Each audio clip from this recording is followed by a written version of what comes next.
Guys, good morning.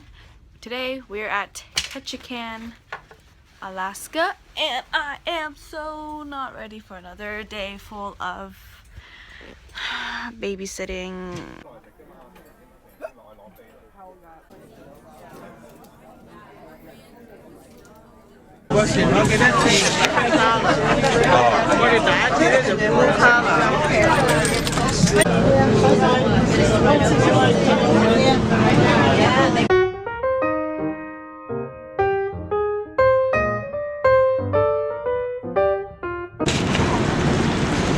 No, put it over that.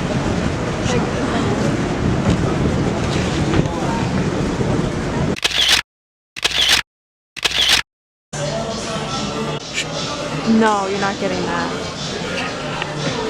How do you open it? So many pigeons. When you know it's lit.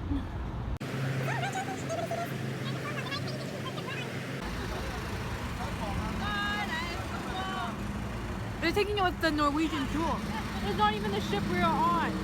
The ship we're on is over there.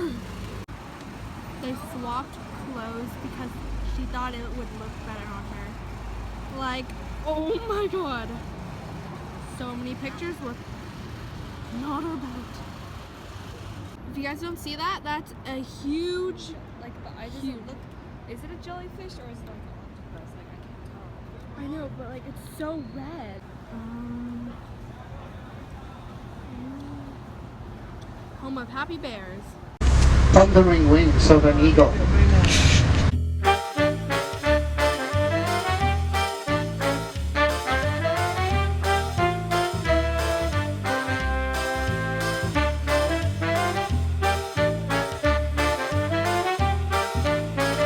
Later on,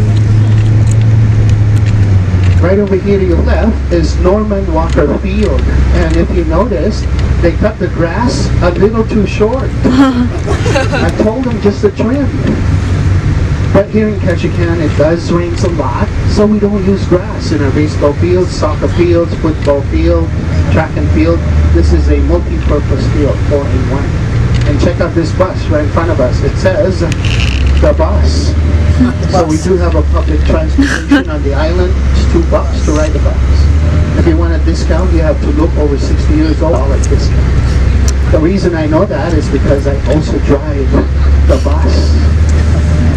Talking about, you had an accident? Almost ran into me, huh? When you folks get hungry, at the mouth of the tunnel on the right, if you have some time, there's a white small building there. It's called Burger Queen. Yeah. Forget about McDonald's. Although we do.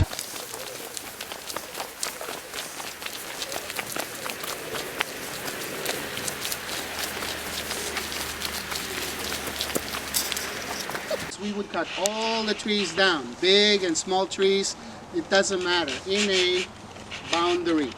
Because according to the scientists here in Alaska, if you give trees a lot of room to grow, a lot of rain and sunlight, it would encourage rapid growth.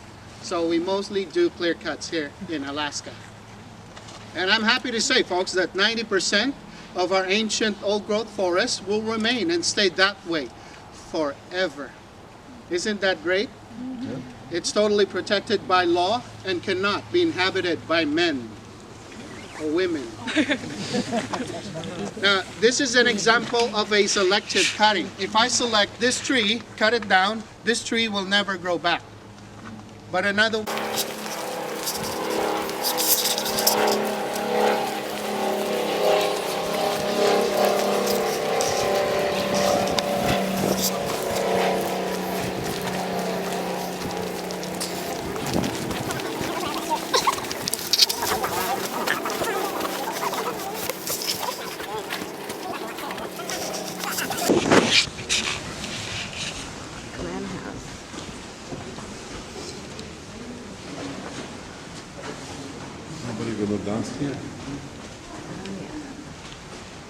would not be there. They just put it there for fire safety regulations code.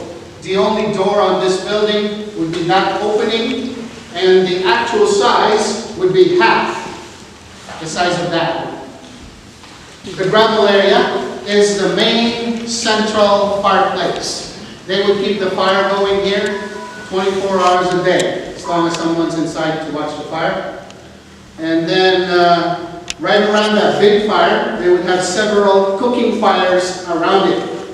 Directly above it would be the smoke pole, and the actual size would be about this big, and they would have a big leafy leaf on the top, so when it rains, it doesn't kill the fire. Did you notice the big leafy leaf on the trail? That's called skunk cabbage. They got the name from the smell. So folks, please don't touch the skunk cabbage, okay?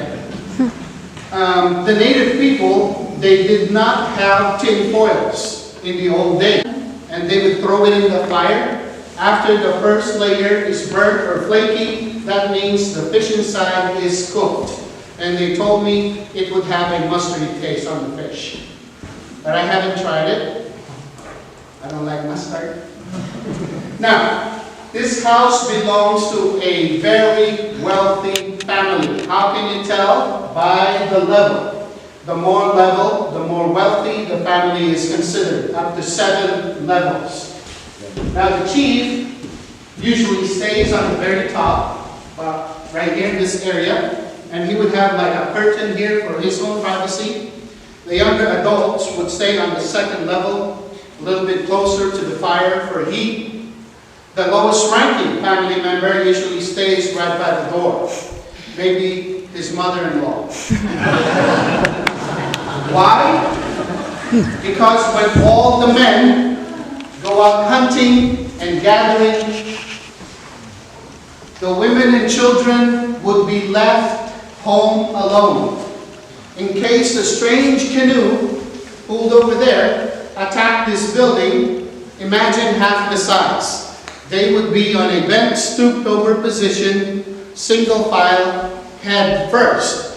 So the women, her mother-in-law, will get a chance to grab a piece of firewood, a rock. If anybody comes in here, she'll hit him over the head, and then she'll push him back. And then she'll yell the word, "Next!"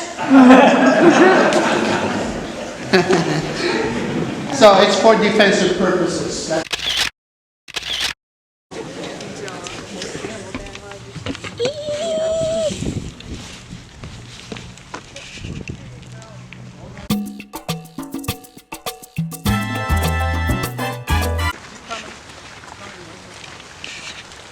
Everybody here so we can use our body heat to keep us warm.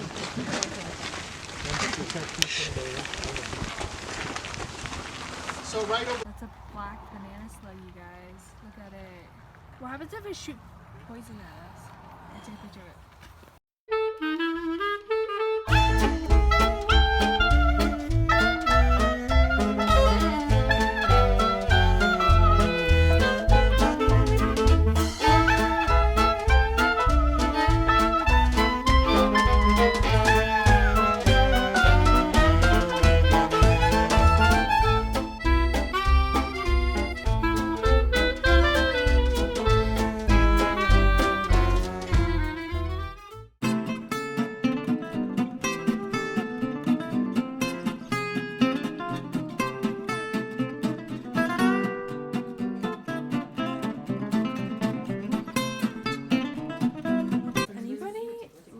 Like, see this? Like, doesn't it look so cheese-like?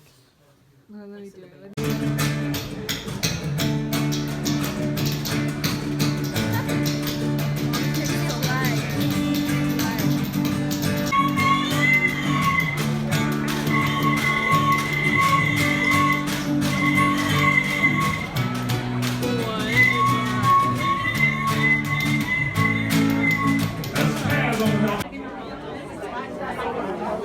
I'm so afraid of our tail, so we can get a picture of her. Oh, sorry.